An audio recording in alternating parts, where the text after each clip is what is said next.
Hi everyone, I want to show you an example. So number one says 19 decreased by a number. So first I'm going to look at the words and think about, all right, what are the numbers? I got 19, that's it, that's all I see. Decreased. So I'm going to look here and see here, decreased. So that's very similar. So I think I'm going to use a minus button.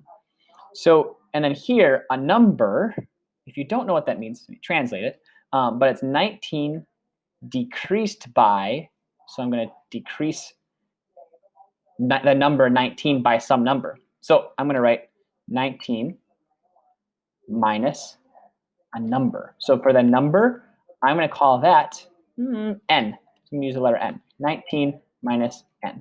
Whoops. And I'm going to delete the lines here to make it look good.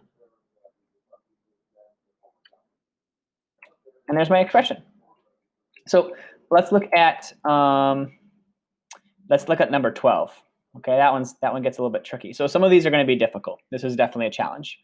So number 12 says 17 less than 3 times a number. So there again, I see a number. So I like to use, I'm going to use n. You can use x. Any letter is good. But 17, so let me start with that. So I know I need a 17. I'm going to delete this line. 17 less than, aha, 17 less than. So I know I need to use a minus symbol.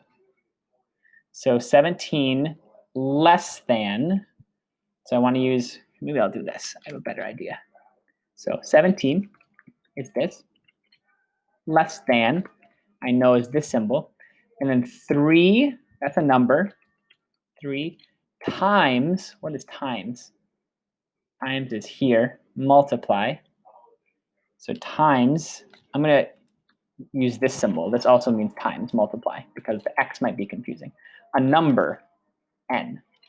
So many people can do really well, but make a small mistake. Some people might say 17 minus 3 times n.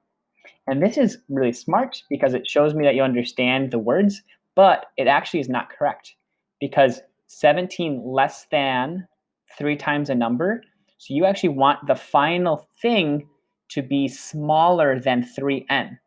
So 3 times a number, but you want 17 less than that. So if I want 17 less than that, it's difficult. English is difficult. We're actually going to say, I want to start with 3 times n and then subtract 17. So you have to be careful and interpret it and think through it, talk with your group, but at the end, submit this and your teacher can look at it and help you. If you make a mistake, that's okay. That's a good way to learn.